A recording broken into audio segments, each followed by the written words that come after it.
A simplicidade das coisas é o que completa o ser humano.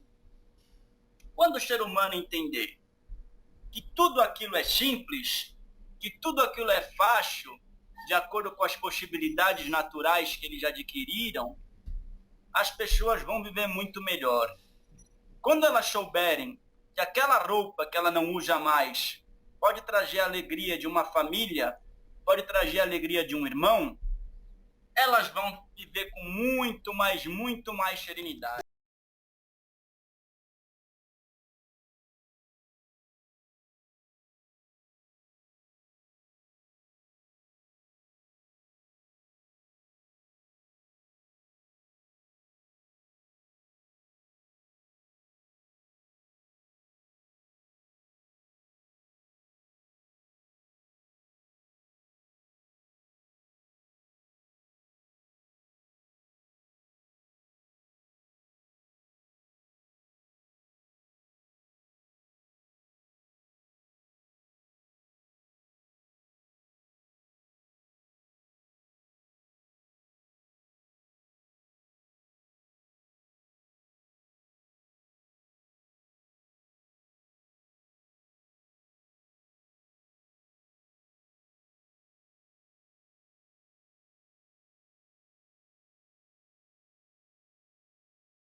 Salve, menino.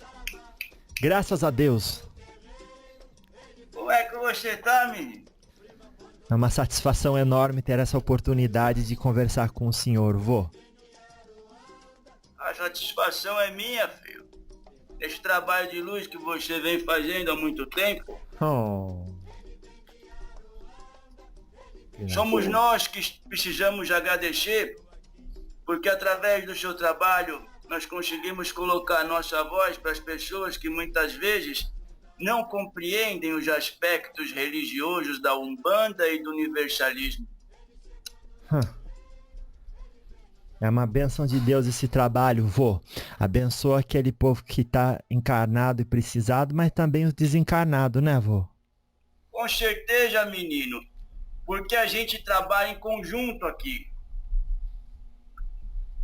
Se não são vocês, os meninos encarnados, os meninos na matéria, que faz os transportes, muitas pessoas não conseguem receber a mensagem, porque não é todo mundo que tem clara evidência para ver os espíritos, não é verdade? É verdade, vô. Mas o que você manda, menino? Graças a Deus. Vô, qual que é o nome do senhor? Esse é Pai Joaquim de Aruanda. Graças a Deus. Ô Pai Joaquim de Aruanda, inicialmente, qual é a mensagem que o senhor acredita que a humanidade mais precisaria não só ouvir, mas assimilar com o coração e começar a praticar na vida? As pessoas hoje em dia, menino, elas são muito voltadas para as coisas palpáveis. Elas precisam muito saber o que estão pegando, saber o que estão fazendo, terem certeza das coisas através da visão e através do tato, certo? Certo. A mensagem que eu passo para essas pessoas na atual conjuntura que se encontra a humanidade é a seguinte: as pessoas precisam abrir o terceiro olho, as pessoas precisam limpar os chakras delas, as pessoas precisam acreditar nas percepções, nas vozes interiores, que nem sempre vem acompanhada de coisas palpáveis. As coisas palpáveis são realizadas pelas pessoas que acreditam somente na matéria. Agora, as pessoas que têm a espiritualidade em alta, as pessoas que acreditam no mundo invisível e no mundo astral, elas conseguem aproveitar muito mais as coisas palpáveis porque sabem que existe uma essência nas coisas.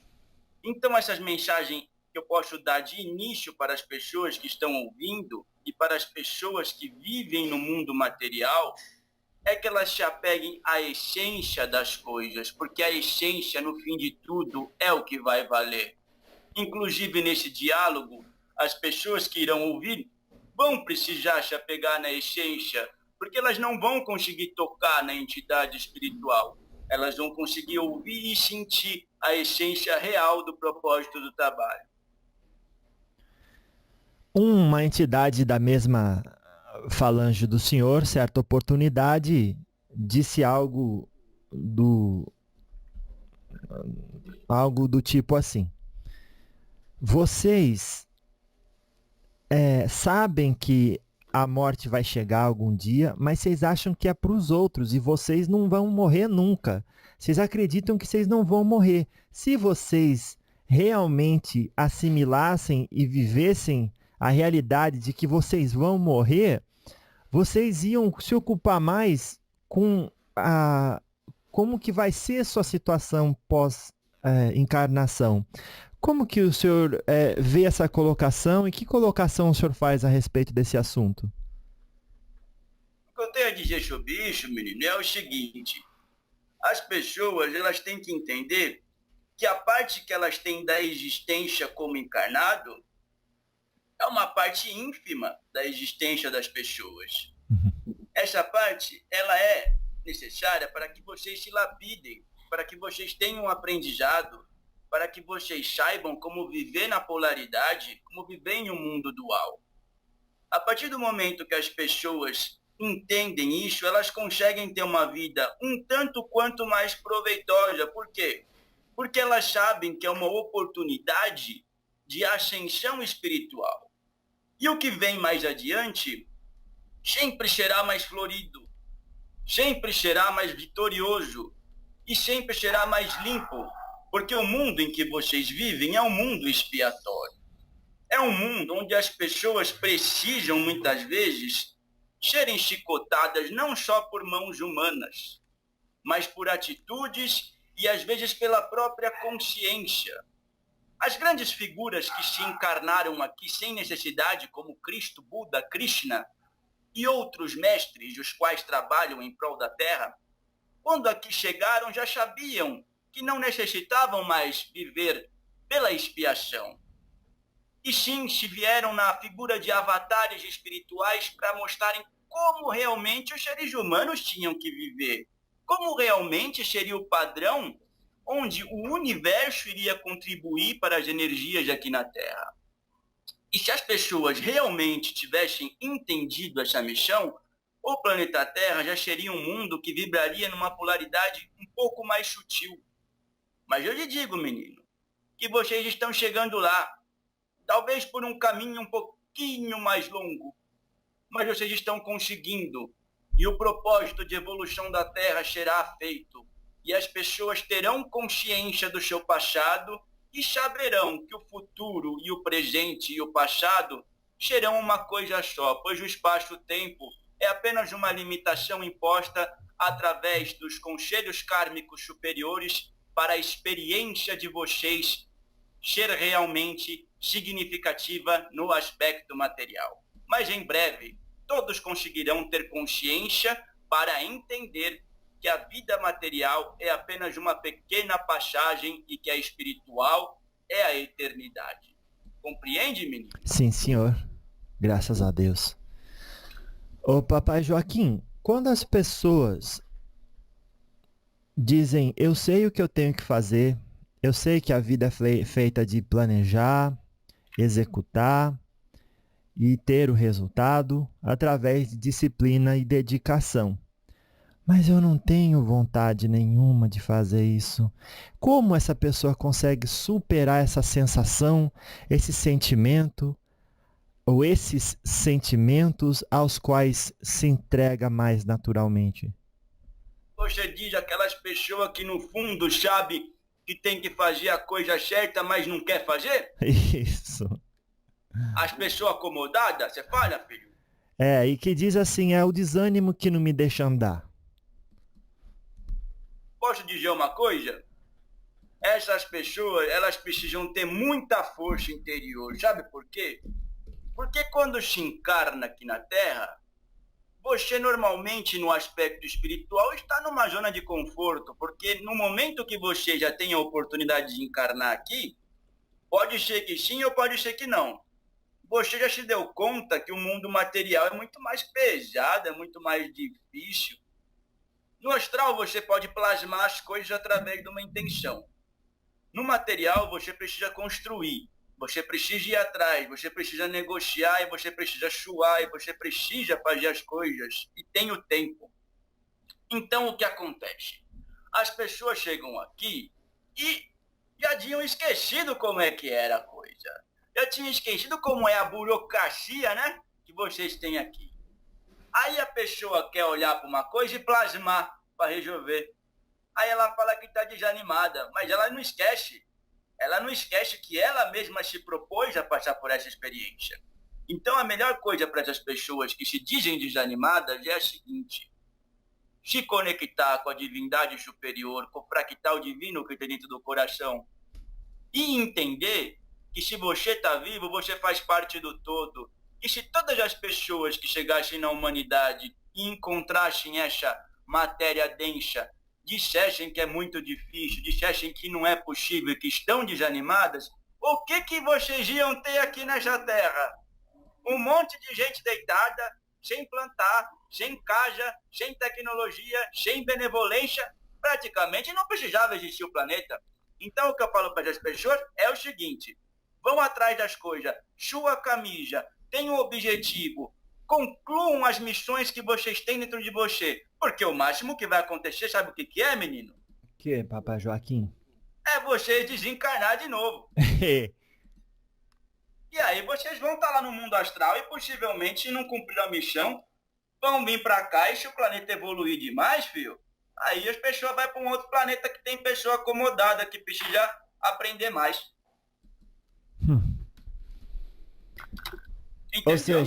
Ou seja, a pessoa pode dar a desculpa que ela quiser, mas a responsabilidade contraída continua com ela e precisa ser ajustada, ou seja, tem que agir sobre aquela responsabilidade. Exatamente, principalmente quando a pessoa já conseguiu tirar um pouquinho do véu da ignorância. Quando a pessoa já nasceu num lar espiritual. Já nasceu num lar onde os pais deram a oportunidade de se entender que a vida não é uma história em quadrinhos, que a vida é uma percepção espiritual. Quando essa pessoa tem a consciência de que se tem um papel espiritual e ela se opõe a fazer isso, não quer dizer que ela vai ser castigada, filho, porque ninguém castiga. Significa que a roda da justiça irá se exercer em cima dela, porque ela mesma se colocou à disposição disso. Se ela não fizer, apenas ela vai encontrar o resultado da negação dela e vai ter que cumprir em algum momento. Porque eu te digo, filho, todos os médiuns que se encarnam nesta terra, boa parte deles precisam resgatar algum mal que fizeram, algum abuso que foi cometido. E outra parte deles vem o quê? Se doar junto com a entidade. Já alcançaram um patamar espiritual de pureza e vêm aqui intencionados em mudar a humanidade. São os exemplos dos grandes médiuns que, além do papel espiritual de aparelho, de psicografia, de se passar mensagens, arregaçam as mangas e suam a camisa em prol da humanidade. Colocam a sua marca, colocam tudo o que fizeram em prol da humanidade. E nós temos alguns exemplos nos séculos passados aí, que se ficaram muito famosos, mas não porque são pessoas que têm o ego e que se procuraram propaganda, mas sim porque as pessoas realizaram os trabalhos aos quais foram designados e cumpriram muito bem. Um exemplo, vô, também é assim, hoje eu acordei bem ruim, né? Daí chamei o vovô Tomé e para ajudar. Daí eu fiz aqui, tomei um banho de boldo e já estou melhor. Pelo menos, acho que a pressão tinha caído e não estava conseguindo nem parar de pé. E aí, muitos de nós, nessas situações difíceis da luta, da batalha, né, que a gente exerce diariamente, atribui culpa e acusa ou outros espíritos ou pessoas das quais se desconfia, dizendo: esse espírito me está fazendo mal, ou alguém me mandou um trabalho, e esquece de fazer aquilo que está ao seu alcance, sobretudo ter fé, pedir ajuda do guia, do espírito, mas ter fé nele. O senhor tem visto muitas pessoas, vô, que no caso eu podia estar na cama agora e não estar fazendo esse trabalho, pelo menos não hoje. O senhor vê um movimento, vô, de pessoas que, podendo dar um passo depois do outro e fazer aquilo que está ao seu alcance, se vitimiza, coloca o peso nos outros e torna toda uma história difícil e acaba recuando frente às suas missões e responsabilidades? Isso, você tocou num ponto bastante significativo da nossa conversa. Esse exemplo que você deu, menino, é muito claro. Você acordou que não estava se sentindo bem. Muitas vezes, menino, o que acontece? Você está se sentindo bem não é porque alguém mandou demanda, não é porque alguém tem inveja, não é isso. Às vezes você comeu alguma coisa que caiu mal, você vive no mundo material, as coisas podem fazer bem ou mal. A diferença é como você vai lidar com isso. Agora sim, se você estiver aberto a energias trevosas, como todas as pessoas podem estar através do seu canal mediúnico, obviamente que isso pode afetar a sua saúde, obviamente que isso pode desestabilizar o seu círculo energético. Mas o que eu falo, o trabalho do médium é fundamental 24 horas por dia. Ele sempre tem que estar alerta, ele sempre tem que entender quais são as suas energias e quais não são as suas energias. Por isso que a gente trabalha muito com a energia das ervas, dos aromas, das mentalizações e dos chakras. Porque se um médium está plenamente alinhado na sua concepção divina, com o seu propósito espiritual, e sabendo que os guias são amparadores e não são apenas babás, ele não pode ficar o tempo todo recorrendo a um guia se ele tem alguma coisa, uma coceira no braço, ou às vezes está com um pouco de estresse, ele pode se harmonizar. O guia vai ser apenas um fator da harmonização, vai ser apenas a conexão que essa pessoa buscou. Ou seja, o que você fez hoje foi um exemplo do que a gente conversou anteriormente. Você se sentiu mal, você se conectou com o espiritual da maneira correta, você não pediu para que tirassem o mal, você pediu para que te ajudassem a sanar esse mal. Você teve a intuição de fazer esse banho, você teve as suas intuições e você realizou e você colocou-se à frente do seu trabalho. Você não deixou isso te derrubar. Então, filho, as pessoas têm que entender isso. O espiritual está aqui para ajudar, o espiritual está aqui para trabalhar, o espiritual está aqui para somar, mas o espiritual não está aqui para vivenciar o que vocês têm que vivenciar. E isso é um fator de vocês. E isso é um contrato que vocês têm aqui na Terra. O nosso contrato com a Terra é diferente. É um contrato de amparo, um contrato de resignação, um contrato de guiar as pessoas. Mas as pessoas acham que nós temos que viver muitas vezes as experiências dela. Então, às vezes, dificulta isso no entendimento das pessoas. E foi claro, menino? Graças a Deus, papai Joaquim. Ei, louvado seja. O senhor falou que existe uma dificuldade de entender e aplicar-se os aspectos religiosos e os aspectos universalistas da crença, da fé. O senhor pode expandir um pouco mais nesse assunto? Claro, menino. É um assunto que eu gosto muito de falar, porque as pessoas falam assim: você é um bandista? Você é isso? Você é aquilo? O que acontece? Sabe muito bem que a Umbanda também está passando por uma diferenciação dos aspectos. Está se separando do joio do trigo. Está se colocando a mudança até de alguns arquétipos. Então, como é que a gente pode lidar? Muitas vezes você encontra um budista, você encontra um muçulmano, você encontra um próprio judeu que se diz não cristão, que é muito mais cristão do que um cristão.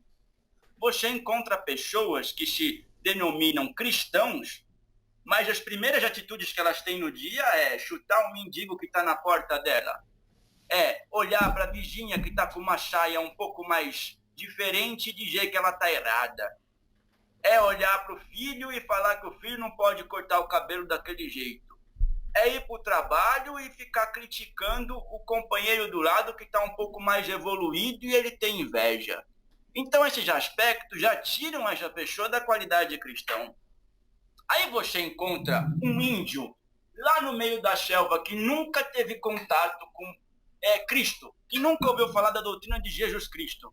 Aí você vê esse índio fazendo seu pescador e levando para a tribo. Esse índio fazendo o pescador porque vai comer o peixe, não matando o peixe porque tem prazer, não matando o peixe desperdiçando. Aí você vê o índio tratando de um bicho que se pegou numa armadilha de homem branco. Aí você vê o índio construindo a casa para o outro morar porque o outro faz a farinha de mandioca para ele comer. Isso é uma atitude cristã sem nunca ter ouvido falar na doutrina crística. Mas ele tem o Cristo interior dentro dele. Então, quando falamos em universalismo e em Umbanda, estão estritamente ligados, até porque a Umbanda tem várias linhas. Nós trabalhamos com a linha do Oriente, nós trabalhamos com a linha dos índios, nós trabalhamos com os pretos velhos, que estritamente estão também ligados às linhas do Oriente, e muitas vezes às outras linhas, porque um preto velho não precisa ser africano, um preto velho pode ser um espírito de origem oriental, um espírito até de origem de índio, mas optou por trabalhar na linha de preto velho. Então, essas questões universalistas vão abrangendo tudo isso. As questões do Cristo, as questões do Buda, do Krishna, são figuras similares aqui na humanidade. Então, as pessoas têm que entender que se ela se ajoelha numa igreja evangélica, se ela se ajoelha numa igreja católica, se ela bate cabeça num terreiro, se ela vai para um templo muçulmano, se ela vai para um Hare Krishna, e ela tem bondade no coração, e ela tem os propósitos dignos de não julgar, de fazer as coisas corretas, de não prejudicar. Você sabe que uma coisa queima o braço dela, ela vai queimar o braço da outra? Ela não pode fazer isso. Se as pessoas tiverem esses aspectos enraizados dentro dela e souberem que tudo gira em torno de um universo e que as religiões são apenas rótulos, elas saberão como lidar com o universalismo. Juntamente com a figura de Cristo, de Buda, de Krishna, de Kutumi, que é São Francisco de Assis, de Confúcio, dos mestres ascensionados, das hierarquias celestiais, dos anjos, dos arcanjos. Vocês acham que esses seres frequentam igrejas? Menino, já que tem? Não tem. Existe sincronia energética. As igrejas são empresas. Papai Joaquim, o senhor não está economizando a letra, hein? Eixe, a gente gosta de mirongar, né, menino? Graças a Deus. Então, por falar em mestre, e até tocando um pouco no assunto do karma, queria que o senhor falasse um pouco disso. Conversei, por último, no diálogo com os espíritos, com um mestre que se apresentou como o Caboclo Cobra Coral. Ixi, Caboclo Cobra Coral, ixi, é casa que trabalha, né? Esse. E aí, é esse mesmo. Do médium Wesley Germano. E aí ele disse assim, meus filhos, não é porque você quebrou o vidro de alguém que o karma vai voltar para você, que o seu vidro vai quebrar. Às vezes você só arrumar o vidro do outro, já tá bom, já resolve. Exatamente, filho. Às vezes você resolve de uma outra maneira. Não é tanto assim, olho por olho, dente por dente. Existem outras maneiras de se reverter. Uhum. E aí? Depende do propósito do espírito que tá fazendo isso. Depende da consciência da pessoa, sabe, menino? Ah lá. O que acontece é assim. Você acha que você cometeu um erro, você trabalhava num lugar e você cometeu um erro. Você tinha uma colega de trabalho que você queria só sair com ela, sabe? Quando você vê uma mulher bonita, você tem aquele interesse por ela, mas você tá com uma coisinha que não é muito boa ali, você só quer se aproveitar. Isso tem muito na humanidade. E vice-versa. Aí o que acontece? Você conseguiu sair com ela. Aí você saiu com ela, você teve o seu troféu. E não foi uma coisa muito digna e você se deu conta disso, certo? Sim, sim. Aí o que acontece? Você acha que você vai acontecer isso com você? Pode ser que aconteça. Mas você pode ter a consciência que você se equivocou. Você pode ter a consciência que aquela pessoa Era uma pessoa que tinha valores e que você não se preocupou com isso porque estava apegado à carne. E você pode ir conhecer essa pessoa e se redimir com ela. Pode muitas vezes não ficar com ela no âmbito matrimonial, mas pode se redimir, pode abrir portas para ela, pode colocar o seu carinho à sua disposição e mostrar para ela que ela pode encontrar uma pessoa tão boa quanto ela, tão boa quanto as vibrações dela. Você cometeu um erro, isso não vai ser desfeito, mas você cometeu alguns acertos e isso redimiu o seu erro se a pessoa realmente perdoou. Este é o mais importante, a detecção do erro. Se o karma for necessário, vai ser atuado, mas se você já expiou isso, pode se considerar anulado. O papai Joaquim falou sobre a ascensão espiritual. O que quer dizer isso e como se consegue? É o que as pessoas tanto querem saber, né, filho? Vou explicar. Sim, papai Joaquim. O que acontece é que quando vocês decidiram vir para este planeta, vocês já eram seres espirituais que viviam até em outras orbes, sabia? Outras orbes é colônia espiritual ou planeta? Planetas, filho. Olha. Famílias espirituais diferenciadas. Vocês têm muita história por trás desse pano da Terra. Isso é uma longa história. Quando vocês decidiram se encarnar aqui voluntariamente ou não, às vezes por aspectos de não se adequarem mais a algum plano que estavam vivendo, vocês vieram para cá para quê? Para se lapidar de uma maneira um pouquinho mais árdua. E alguns seres vieram para cá e conseguiram ir se lapidando dessa maneira. Conseguiram ir passando pelas várias missões que tinham aqui na Terra, vários aprendizados que tinham aqui na Terra. E chegou um certo momento que se fez o desencarne e se encontrou a figura crística, e se encontrou o Cristo interior, se ascensionou. O que significa ascensionar? Gerou as condições da Terra. Não se tem mais nada o que se fazer aqui, a não ser se doar magneticamente e se doar no aspecto de mestre. A grande figura de Jesus Cristo é um mestre ascensionado, que é chamado de Sananda no astral. A figura de Gautama, que é Buda, é um mestre ascensionado, que se vem na figura de Buda para se atuar no raio dourado da sabedoria. São Francisco de Assis é mestre Kutume, que no astral vem te ajudar também no raio dourado da sabedoria. Este tem mestres de outros mestres, Hilarion, de mestre Paulo Veneziano, que se trabalham cada um num raio, que se conectam em 7, que vocês podem observar através das limitações de encarnado e das cores que vocês conseguem enxergar. Então, todos esses mestres que representam os raios são mestres ascensionados, ou seja, são mestres que já geraram o karma aqui na Terra, que já passaram para uma dimensão superior e que se dignificam a trabalhar dos templos de luz para alimentar as pessoas que precisam tirar os véus da ignorância. Neste momento, o planeta de vocês está sob a forte radiação do raio violeta do mestre Saint Germain. Por que, filho, eu te pergunto, você sabe? Porque agora entrou na era de Aquário? Isso, a era da transmutação, a era da transformação. E transformação se remete ao violeta.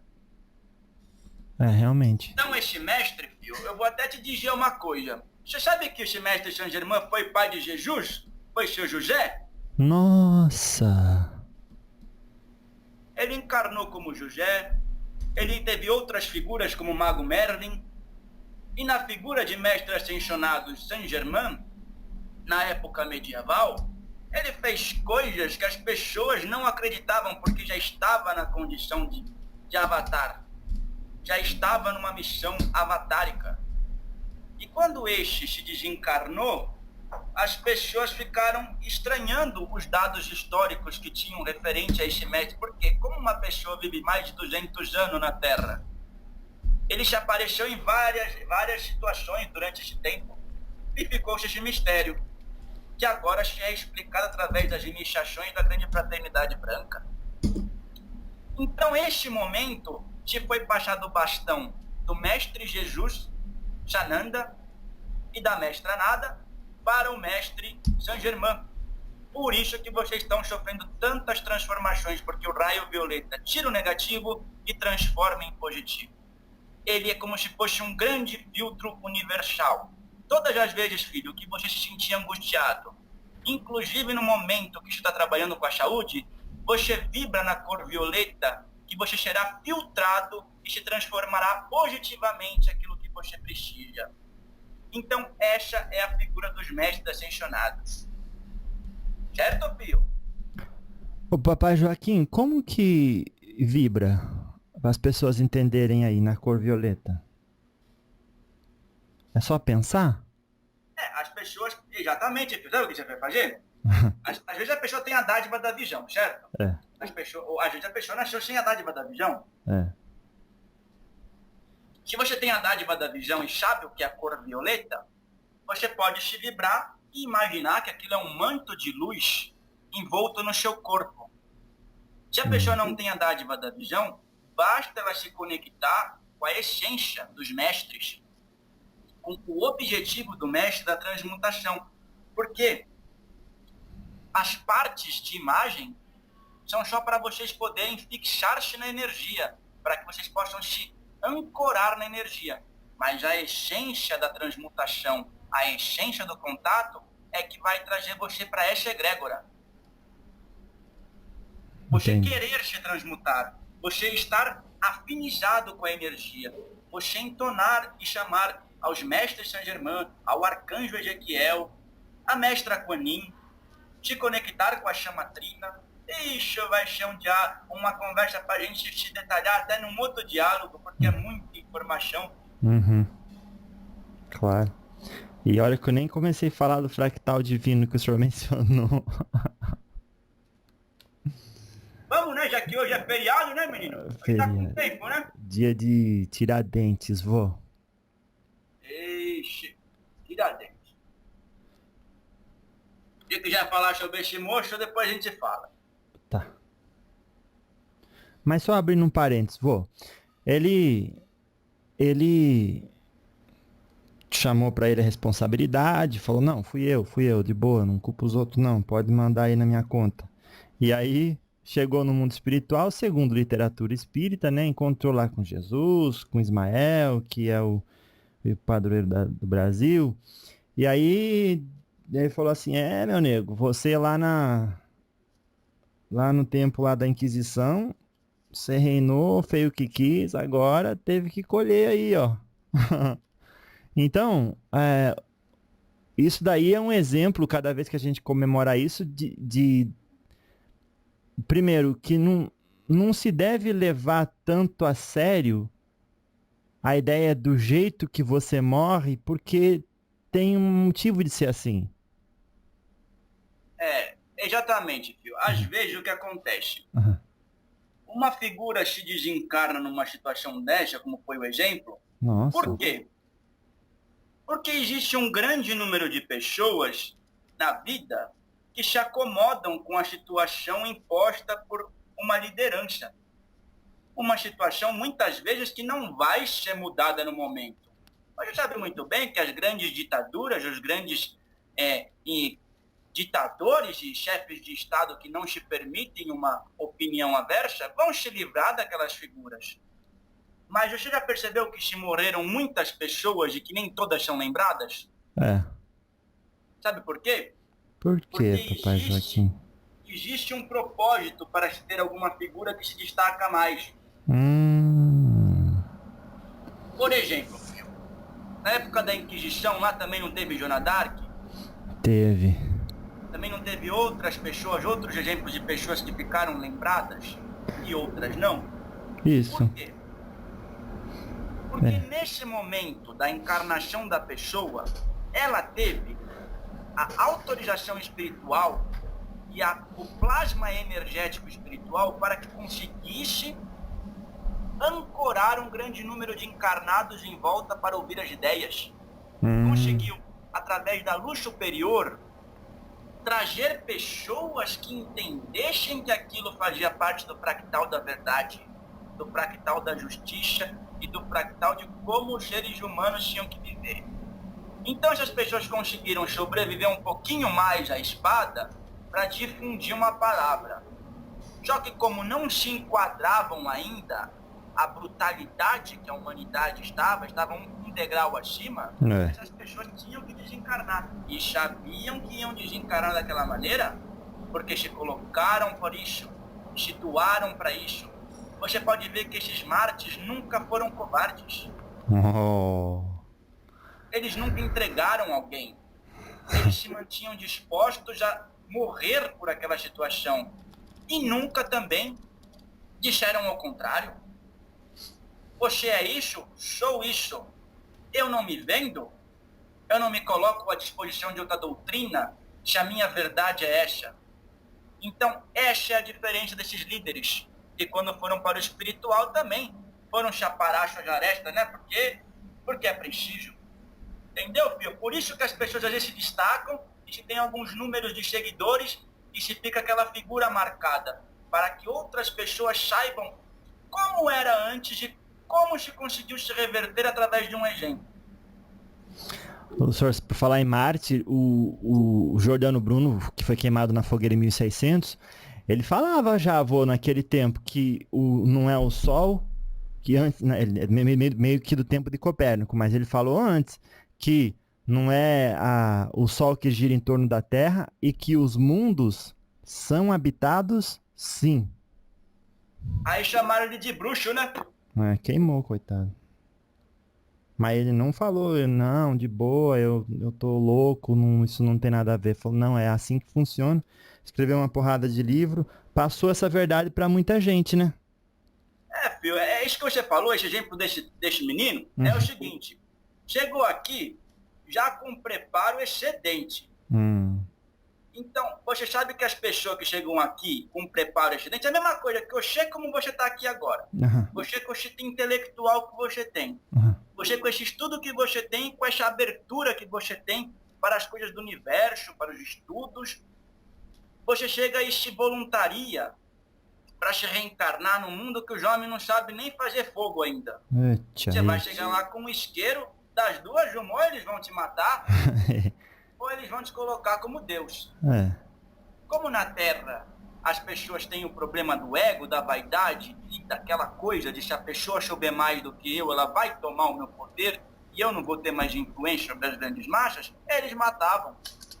E chamavam de louco porque não tinham a capacidade de alcançar os hemisférios que aquele ser veio. Nossa. Tá certo, vô. Graças a Deus.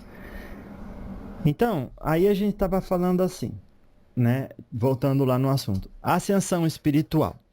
Tem algumas escolas de filosofia ou de estilo de vida que diz assim, os ensinamentos e o espiritualismo ecumênico universal é um deles, com o próprio pai Joaquim. Ele diz assim, os ensinamentos básicos da humanidade são amar a Deus sobre todas as coisas, o próximo como a si mesmo, viver sem intencionalidade, libertar-se do apego às posses, paixões e desejos.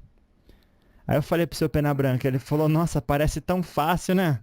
Mas não é tão fácil assim, não. O senhor não quer comentar um pouquinho, vô, sobre cada um deles? Eu vou passando para o senhor, e o senhor vai ensinando um pouco como que a gente seria capaz de lidar com cada um deles. Começando assim, amar a Deus sobre todas as coisas e o próximo como a si mesmo. Como sentir mais e agir mais assim do que o que a gente faz deixar apenas na intelectualidade? Certo, filho. Esse é um mandamento universal, né? Como se faz para você conseguir se aproximar um pouco mais disso? Quando Jesus Cristo e outros mestres estiveram aqui na Terra, tem até o Bhagavad Gita, que é um outro livro que se escreve, que se menciona muito a figura do eu sou. Eles exemplificam o verbo. eles exemplificam o fractal divino instalado no ser humano. Então, como você vai amar o outro sem se amar? Como você vai se doar para o outro se você não se doa para si mesmo, para o Deus que tem dentro de você? Então, um exercício diário para que você consiga fazer isso, para que você consiga se libertar dessas amarras e entender esse ensinamento, é você olhar para si mesmo. Se tem o dom da visão, olhe para o espelho, olhe para os olhos e se reconheça. Se reconheça como ser divino. Se reconheça como um fractal de Deus na Terra que veio aqui para uma missão, que veio aqui para amar os outros, que veio aqui para se entender. 100% das pessoas que se entendem, entendem os outros porque sabem que as limitações dos outros já ocorreram consigo mesmo, ou nesta vida ou em outra. Os próprios seres que se ascensionam tiveram limitações, tiveram dificuldades. Não se ascensiona do dia para a noite, se tem experiências. Então, filho, a melhor coisa é o seguinte: quando você estiver numa situação onde se há uma dificuldade, onde uma pessoa está errada, você, em vez de ter aquela raiva interior, em vez de ter aquela vontade de combater e destruir a pessoa, você tem que pensar num aspecto que você já foi isso um dia. Que se você está sentindo raiva por aquela tempestade de ignorância, é porque você sabe o que é ignorância, porque você já vivenciou a ignorância, é porque você sabe o que é sentimento ruim, senão você não estava sentindo alguma coisa daquela pessoa. É mesmo, é mesmo. Então, identificar o erro do outro é muito fácil. O problema é saber se você já sanou aquele defeito que você está criticando no outro. Se você olhar para aquele ser que está tendo uma tempestade de raiva, para aquele ser que está cometendo abusos, e não sentir absolutamente nada de mal por ele, sentir vontade de que ele se entenda, sentir vontade de que ele encontre a figura de Deus dentro dele e emanar tudo aquilo que você já conquistou de melhor para ele, isso é amar a si mesmo e ao próximo. Caso contrário, ainda se tem limitações a serem resgatadas para se entender esse propósito. Acho que eu consegui explicar mais ou menos como a gente enxerga isso, né? Com certeza, Pai Joaquim. E é uma vivência diária, né? De autodescoberta. Autodescoberta 24 horas por dia dos dias de vocês. Louvado seja. Pronto. Então esse foi o primeiro aspecto que a gente tratou. Amar a Deus sobre todas as coisas. A ideia de viver sem intencionalidade. Daí, Ivo, traz um pouco a crença do destino contra o livre-arbítrio. É acreditar que no nosso caminho e nas ações existe algo que rege, algo mais inteligente e mais de uma sabedoria suprema que rege o nosso caminho. Como que o senhor se posiciona, ou como o senhor explica essa ideia do trazer para a sua vida a capacidade de viver sem intencionalidade, daí sem o apego pelo menos às expectativas, faz com que você tenha aquela paz de espírito dos epicuristas, dos estoicos. Isso é uma das coisas mais difíceis que o ser humano se encontra, sabe por quê? Por quê? Porque elas sempre estão esperando alguma coisa. As pessoas já fazem a coisa esperando o outro. Às vezes ela já figura aquilo como, eu vou fazer isso para ter aquilo, não é? É. Então, como se você obter êxito nessa questão que você abordou? Uhum. De não se esperar nada e se ter tudo. Vamos supor que você é um artesão. E você gosta disso. Você faz isso com amor. Você não entende por que faz aquilo, mas faz muito bem feito. É um dom natural que você tem. Aí o que acontece? Você obtém sucesso natural, porque as roupas que você faz atraem as pessoas te procuram. Você não elaborou, não planejou nada. Você fez o que tinha de melhor dentro de si. E era ser artesão. Você conseguiu encontrar o que você podia oferecer para a humanidade de melhor, sem ter arquitetado, sem pensar em dinheiro, sem pensar em ouro. Mas as pessoas te procuram e você obtém o seu êxito. Aí o que acontece?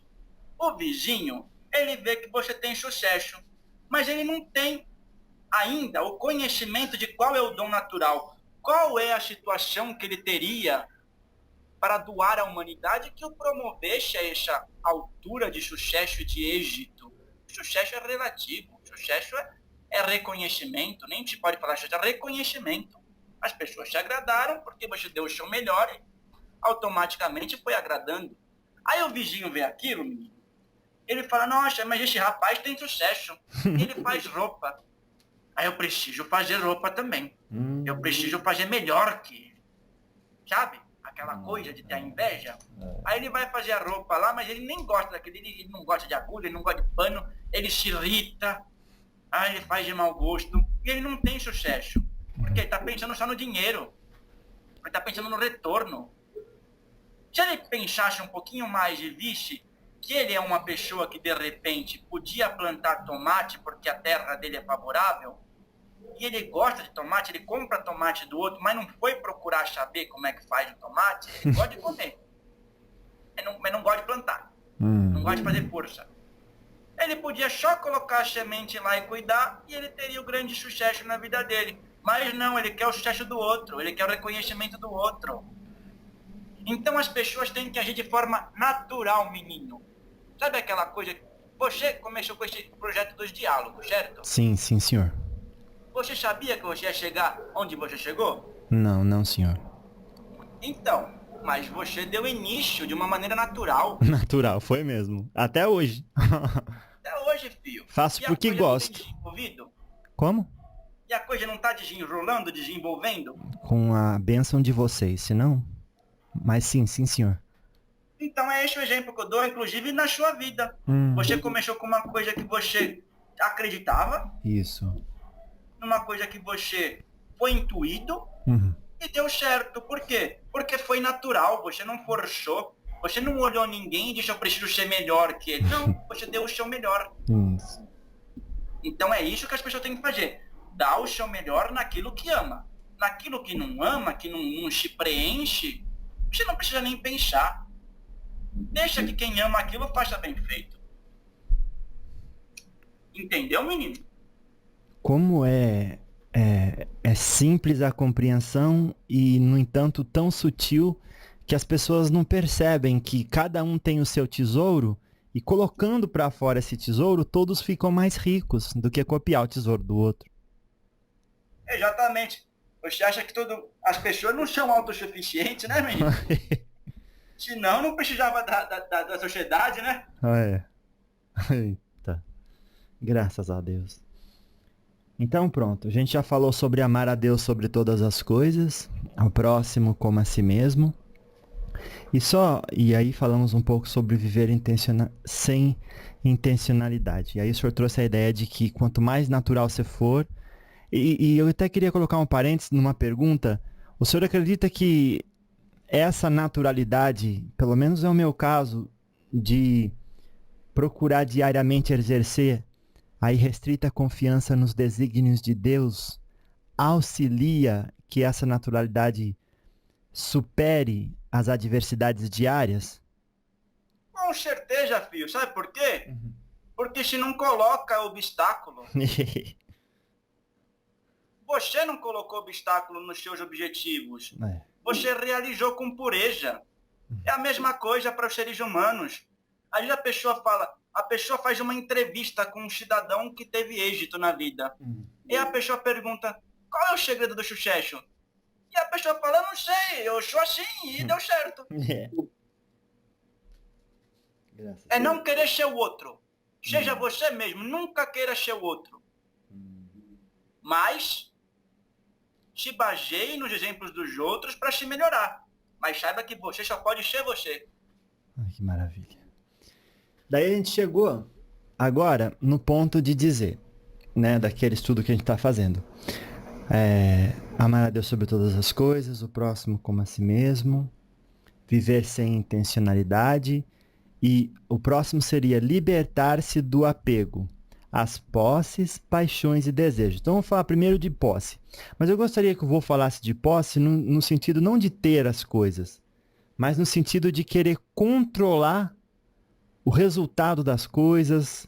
E aí isso tira a serenidade de muita gente, viu, vô? O senhor tem percebido isso? Sim, filho. Vou explicar de uma maneira da terra para Isso, vocês. por favor. Você é uma pessoa que vive num grupo, certo? E você lidera um número de pessoas porque você alcançou aqui. Aí você tem um menino lá que ele trabalha num setor. E ele conseguiu fazer uma coisa bem feita, certo? Aí você viu que ele fez bem feito e ficou feliz.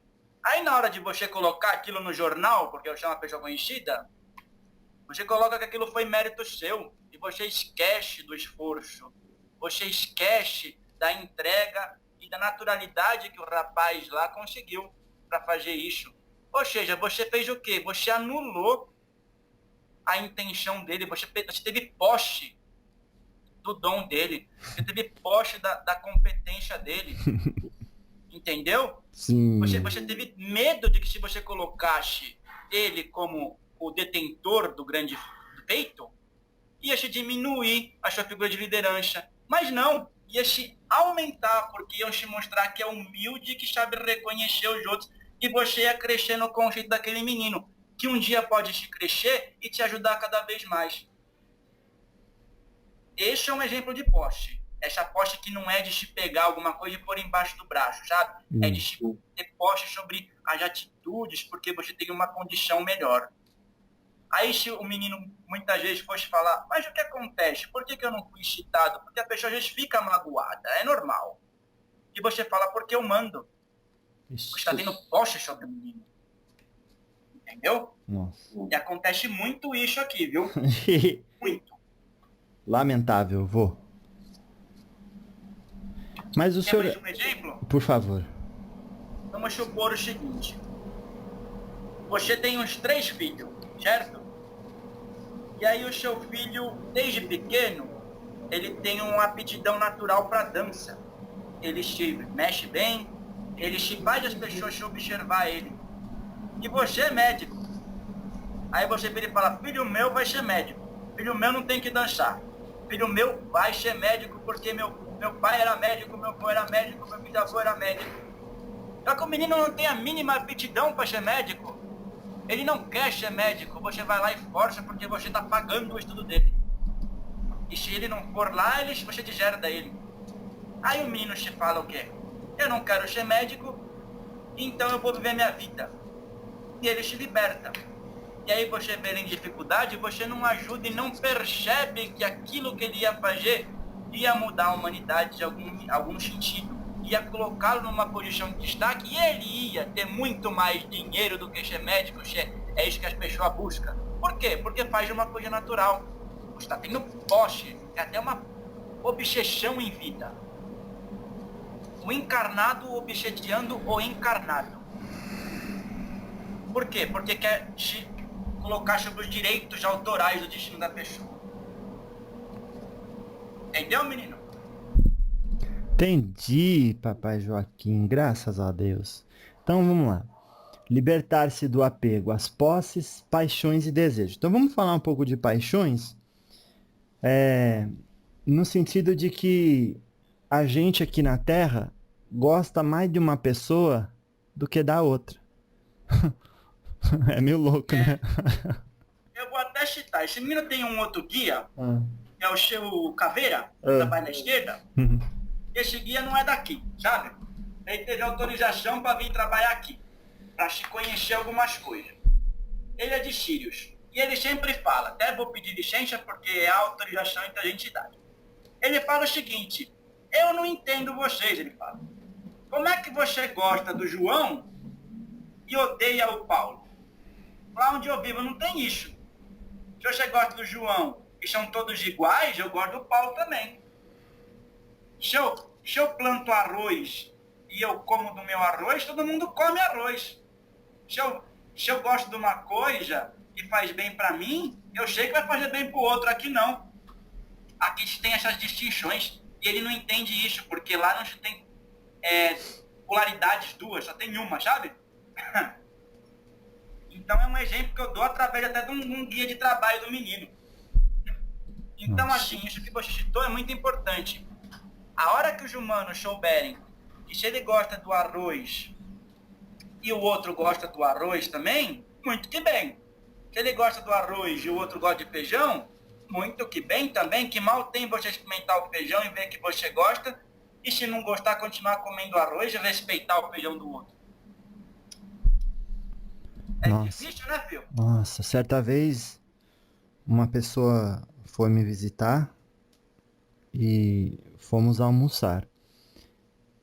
E passamos 1 hora mais ou menos, a hora do almoço, né, juntos. O número, papai Joaquim, de coisas que incomodaram ele era tão grande, mas tão grande, que ele vivia uma ansiedade constante.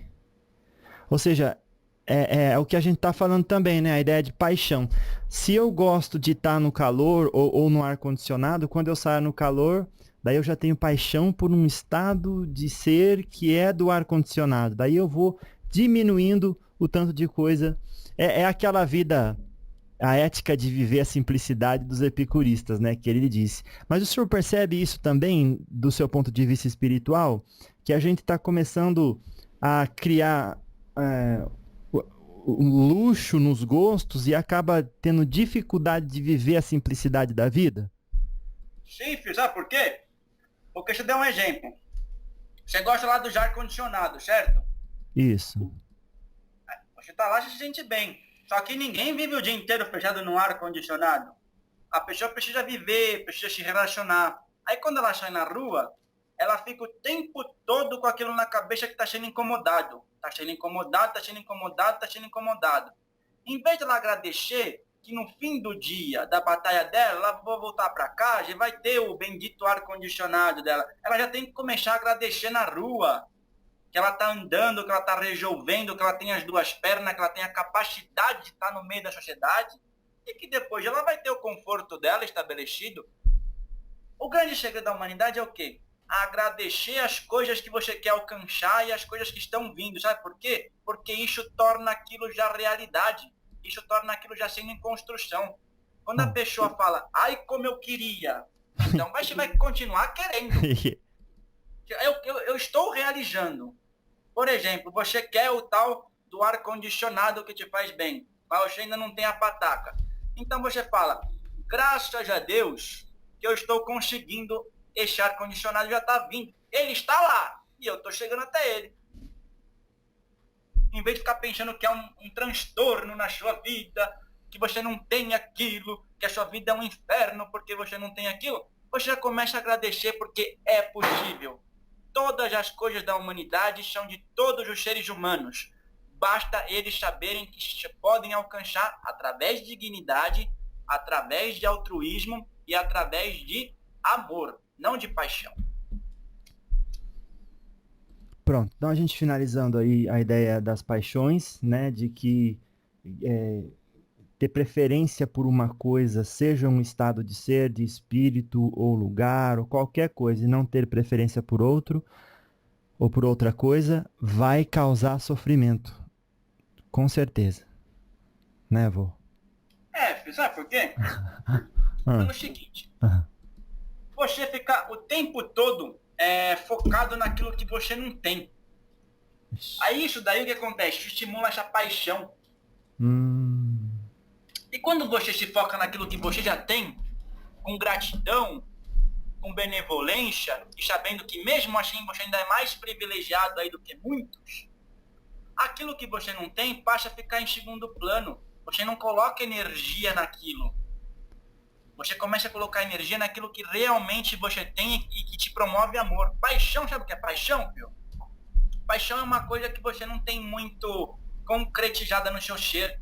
É uma coisa que faz brilhar seu olho momentaneamente. Mas na hora que você conhece, pode ser aquilo que você não sabia que existia, sabe? Aquele pequenininho defeito que a pessoa percebe ao longo do tempo. Aquela pequena coisinha que sabe que vai te prejudicar.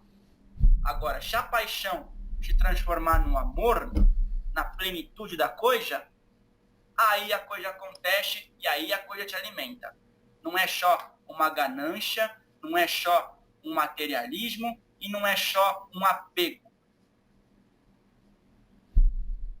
Graças a Deus. Então, o último seria libertar-se do apego às posses, paixões, e o último seria o desejo. Então, é essa a ideia, né? De que quando eu não tenho alguma coisa, eu aprendo a querer sobre tudo que é supérfluo e aprendo a me identificar com aquilo, ou seja, o não ter me cria ali uma certa prisão, né, vô? Como que o senhor vê isso e como que a gente pode se libertar do apego ao desejo? Porque desejar é natural. Agora eu quero, sem aquilo eu não sou ninguém e eu começo a sofrer, daí já está indo longe demais. Como que o senhor aconselha a gente? Eu aconselho você a trocar a palavra desejar por almejar. Você está almejando, você está prospectando alguma coisa benéfica para você. Contanto que aquilo te alimente espiritualmente, contanto que aquilo te faça ser um ser humano melhor e que providencie que as pessoas ao redor vivam melhor, você está almejando, você está construindo. Quando você deseja, você coloca aquilo no ilusório. Sabe uma coisa utópica que não faz parte da sua realidade, você fica sonhando? Você colocou no utópico. Agora, quando você almeja uma coisa, significa que você está dando o máximo das suas possibilidades para alcançar aquele desígnio. Que você está colaborando consigo mesmo e com o universo para alcançar o seu desígnio. Por exemplo, você quer muito uma posição numa empresa. Aí você coloca como desejo aqui. Aí o que você faz? Você tem uma oportunidade de alcançar aquele cargo, só que você vai passar a perna em 3, 4 pessoas e conseguiu. No total das coisas, você está no negativo, filho. Por quê? Porque você conseguiu aquilo acabando com o outro. Agora, se você almejar uma posição, se você trabalhar na construção daquele ser que você quer se tornar, você vai se tornar um profissional melhor, você vai se tornar uma pessoa que divide informação, você vai se tornar uma pessoa humilde para perguntar aquilo que você não sabe, você vai adquirir conhecimento e passar conhecimento. Porque a pessoa digna que receber um conhecimento seu, a pessoa vai te retribuir e vai te trazer alguma coisa que você possa ser útil. Ninguém domina 100% das coisas. Sempre, filho, vai ter alguém que sabe mais do que você em algum assunto. Então, nós não podemos nos considerar autossuficientes, novamente eu digo. Não se pode se considerar autossuficiente.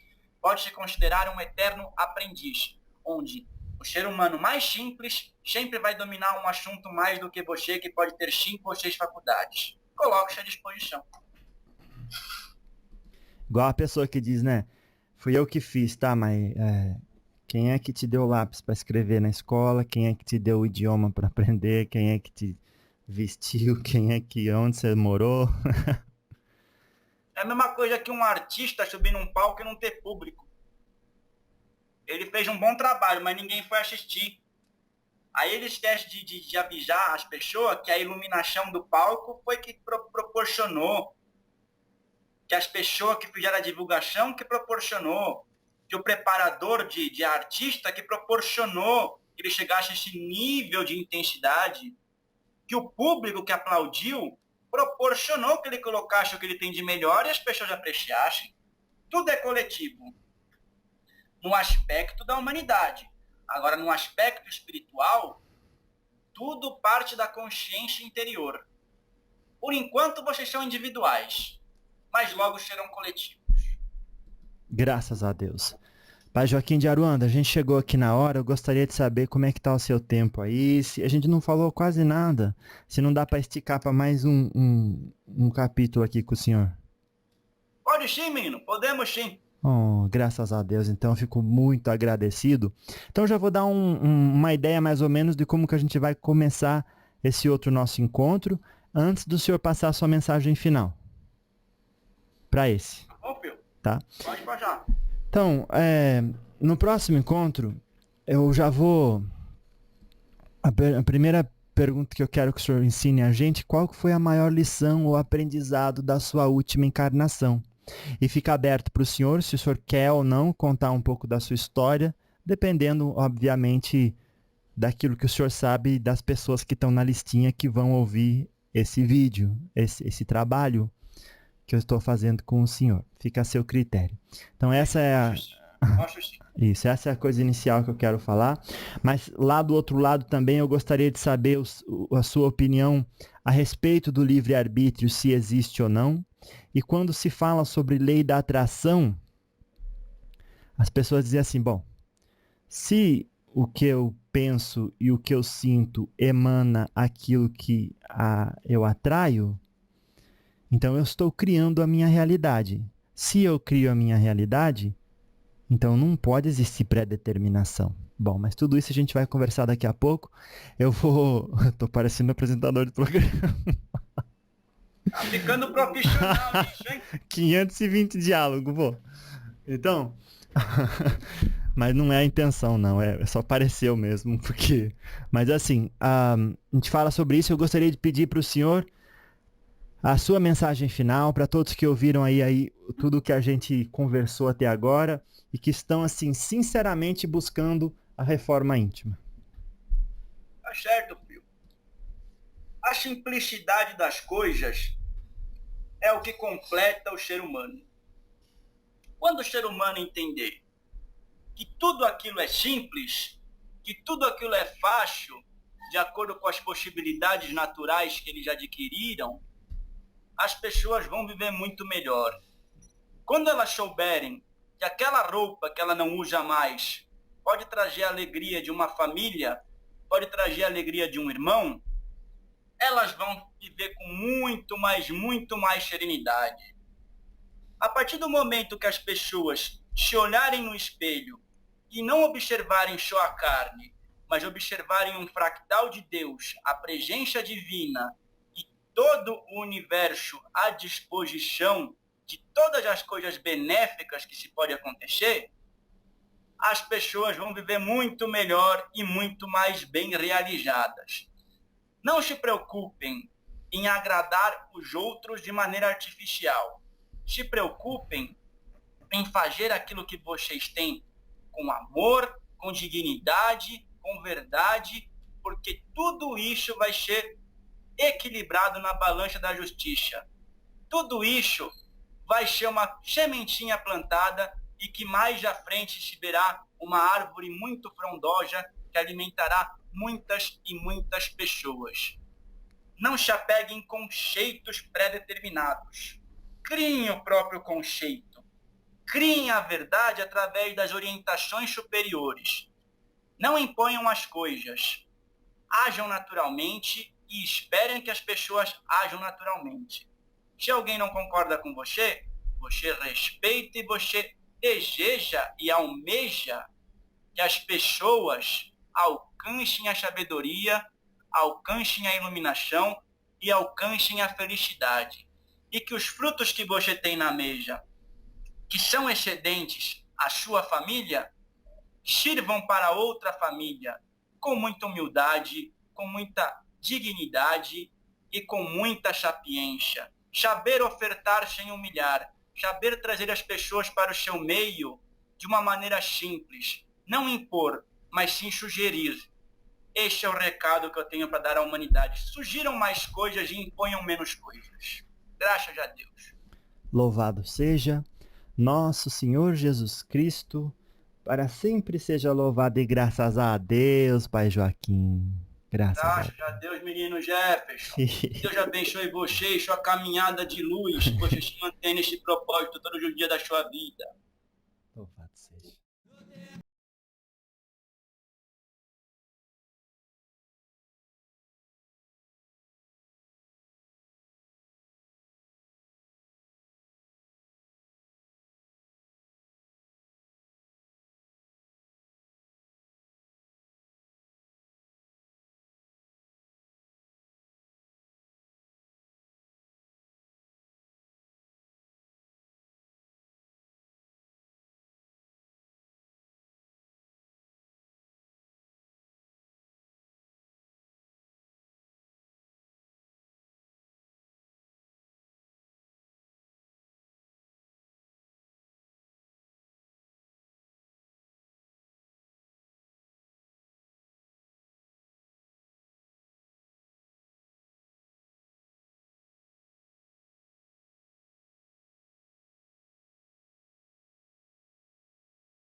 aprendem o beabá. Só que o beabá daqui serve para cá. No espiritual, você aprende o beabá espiritual universal. Então são coisas que farão a diferença no material. E o espiritual, se for se resumir em uma palavra, é estudo. Mas é o estudo de si mesmo e estudo de possibilidades. E você não fica enferrujado nunca se você está aberto a possibilidades. Então existe a linha de pretos velhos que trabalha necessariamente numa linhagem de aspectos, de caboclos e outras, e há a intersecção disso. Porque um espírito pode trabalhar em várias coisas, mas se há organização para quê? Para que uma linha tome conta de determinada situação, outra de outra e assim por diante. Os Exus não trabalham no campo de força de proteção, os Exus não trabalham contra a demanda, então isso é uma organização muito bem estruturada, coisa que vocês ainda não têm aqui na Terra.